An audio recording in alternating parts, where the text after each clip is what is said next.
Hello guys, welcome back to my channel.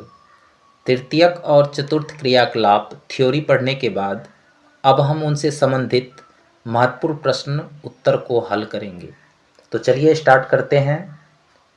पहला question है कि द्वितीयक एवं तृतीयक क्रियाकलाप में प्रमुख अंतर क्या है। तो द्वितीयक क्रियाकलाप, इस क्रियाकलाप के अंतर्गत उद्योग, भवन एवं निर्माण कार्य आते हैं। अर्थात कच्चे माल को तैयार कर मूल्यवान वस्तुओं में बदलना द्वितीयक क्रियाकलाप के अंतर्गत किए गए कार्य होते हैं। और तृतीयक क्रियाकलाप के अंतर्गत उत्पादन और विनिमय दोनों सम्मिलित होते हैं। उत्पादन में सेवाएं सम्मिलित हैं, अर्थात वस्तुओं के उत्पादन के बजाय सेवाओं का व्यावसायिक उत्पादन सम्मिलित होता है। ठीक है। नेक्स्ट क्वेश्चन है ग्रामीण विपणन केंद्र एवं नगरीय विपणन केंद्र, अर्थात जो रूरल मार्केटिंग है और जो अर्बन मार्केटिंग है उनके बीच हमको डिफरेंस बताना है। तो देखिए, रूरल मार्केटिंग अर्थात ग्रामीण विपणन केंद्र जो होता है ये निकटवर्ती बस्तियों का पोषण करते हैं। अर्थात यहाँ जो भी सर्विस मिलती है वह ज़्यादा डेवलप नहीं होता है। गांव के जो लोग होते हैं उनका जो डिमांड होता है उनके हिसाब से यहाँ सामान बेचा जाता है। तो इन केंद्रों पर व्यक्तिगत और व्यावसायिक सेवाएं सुविकसित भी नहीं होती है और यह केंद्र ग्रामीण लोगों की मांग वाली वस्तुओं और सेवाओं का उपलब्ध कराते हैं। और ये जो नगरीय विपणन केंद्र है, अर्बन मार्केटिंग सेंटर, ये क्या होता है, यह केंद्र सभी प्रकार की जरूरतों को पूरा करता है।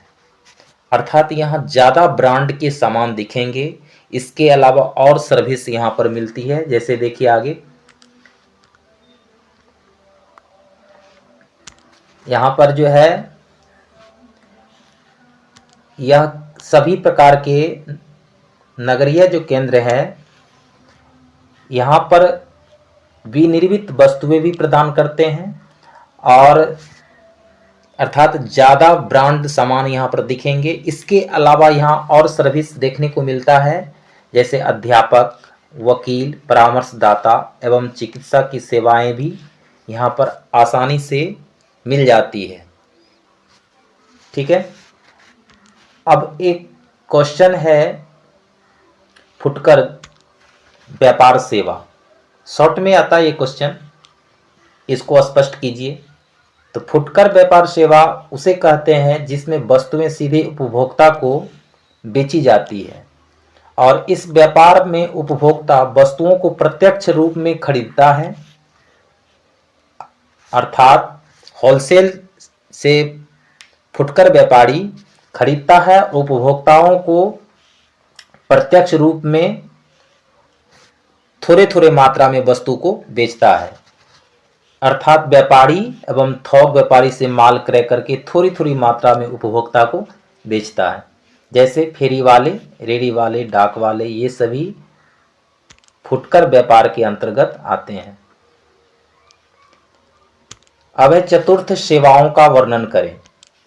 चतुर्थ सेवा में शिक्षा, सूचना तथा शोध और विकास जैसे क्रियाकलाप को रखा जाता है। ये उच्च बौद्धिक व्यवसाय हैं जो चिंतन, शोध तथा विकास के लिए विचार देते हैं। अध्यापन, चिकित्सा, वकालत, अनुसंधान, सूचना आधारित ज्ञान आदि जो है चतुर्थ सेवाओं के प्रमुख उदाहरण हैं। अध्यापक, चिकित्सा, वकालत, अनुसंधान, सूचना आधारित ज्ञान, ये सभी चतुर्थ सेवाओं के अंतर्गत आते हैं। अगला क्वेश्चन है विश्व में चिकित्सा पर्यटन के क्षेत्र में तेजी से उभरते हुए देशों का नाम लिखें। तो विश्व चिकित्सा पर्यटन में भारत सबसे अग्रणी देश बनकर उभरा है। इसके अलावा थाईलैंड, सिंगापुर और मलेशिया जैसे विकासशील देश भी चिकित्सा पर्यटन से लाभान्वित हो रहे हैं। भारत, स्विट्जरलैंड और ऑस्ट्रेलिया विशिष्ट परीक्षणों की सुविधाएं उपलब्ध भी करा रहे हैं पर्यटन चिकित्सा के क्षेत्र में। अर्थात चिकित्सा पर्यटन के क्षेत्र में भारत हर सुविधाओं को उपलब्ध करा रहा है सस्ते। अब अगला क्वेश्चन है, भारत विश्व में चिकित्सा पर्यटन में अग्रणी देश बनकर उभरा है, स्पष्ट करें। उसी से रिलेटिव ये क्वेश्चन है। तो जब लोग अपनी चिकित्सा या उपचार के लिए अपने देश से बाहर किसी अन्य देश की यात्रा करते हैं तो यह चिकित्सा पर्यटन अर्थात मेडिकल टूरिज्म कहलाता है। परंतु हाल के वर्षों में तो उच्च विकसित देश के नागरिक सस्ते लेकिन गुणवत्तापूर्ण चिकित्सा के लिए भारत देशों की यात्रा करने लगे हैं। तो भारत विदेशी पर्यटकों को गुणवत्तापूर्ण और किफ़ायती स्वास्थ्य देखभाल प्रदान करने में दक्ष होता जा रहा है। भारत में चिकित्सा सेवा की लागत पश्चिमी देशों की तुलना में लगभग 30% कम है। अर्थात यहाँ सस्ते कीमत पर विदेशी पर्यटक का इलाज हो जाता है।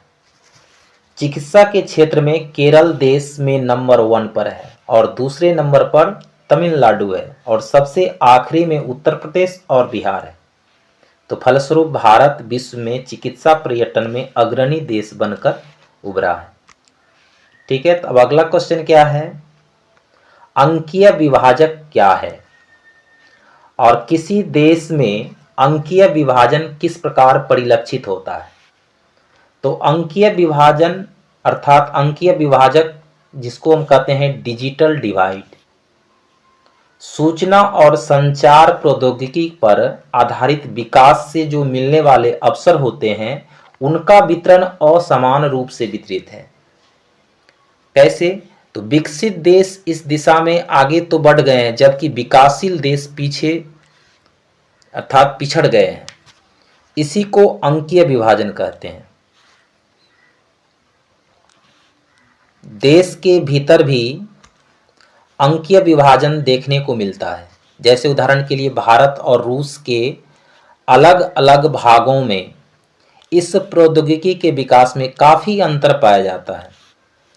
देश के बड़े बड़े नगर महानगरों में सूचना और संचार प्रौद्योगिकी की भरपूर सुविधाएं उपलब्ध है जबकि ग्रामीण और दुर्गम क्षेत्र जो है इस संचार सेवाओं की सुविधा से वंचित है।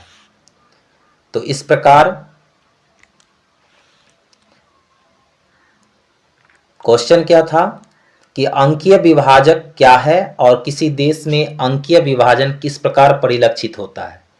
तो इतना याद रखना है कि हमारे देश हो या अन्य देशों में जो विकासशील देश है उनमें जो डिजिटल डिवाइड है इनका वितरण असमान है। शहरी इलाकों में जो डिजिटल डिवाइड है इंटरनेट की सुविधा है वह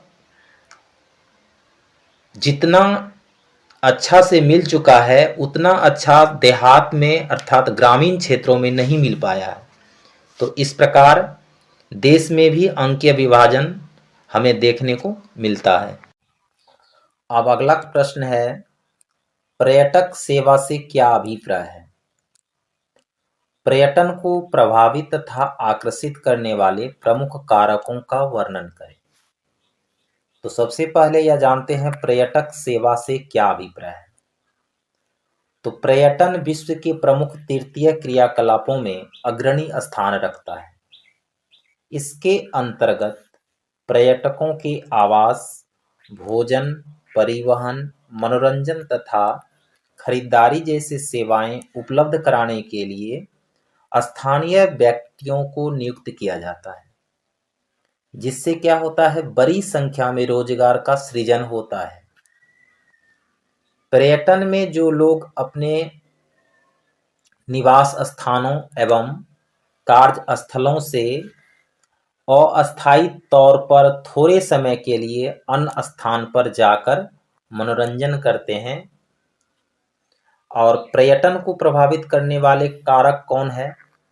तो सबसे पहली होती है मांग अर्थात डिमांड। तो बीते समय में अवकाश की मांग बढ़ी है, जीवन स्तर में सुधार एवं फुर्सत के समय अधिक लोग विश्राम के लिए अवकाश पर जाते हैं।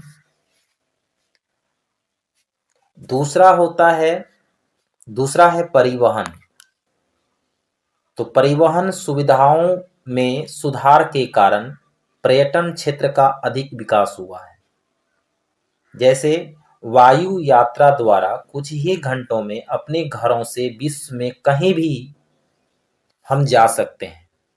अतः परिवहन की सुविधा के कारण विश्व के सभी पर्यटन स्थल जुड़ा हुआ है। तीसरा है जलवायु। तो जलवायु कुछ ठंडे देशों के पर्यटक जो होते हैं उनका वो सोचते हैं कि गुनगुने धूप में और मौज मस्ती करने के लिए किसी दूसरे जगह पर जाए, खासकर दक्षिणी यूरोप और भूमध्य सागरीय क्षेत्रों में। तो इससे भी क्या होता है, जलवायु भी के कारण भी पर्यटन को बढ़ावा मिलता है, जो इनका महत्वपूर्ण कारक है जलवायु। अब अगला पॉइंट है भूदृश्य। तो कुछ लोग मनोरम पर्यावरण में छुट्टियां बिताना पसंद करते हैं। इसके लिए क्या करते हैं, वे पर्वतों, झीलों एवं दर्शनीय स्थल को चुनते हैं। तो इनसे भी पर्यटन को बढ़ावा मिलता है। अब अगला क्वेश्चन है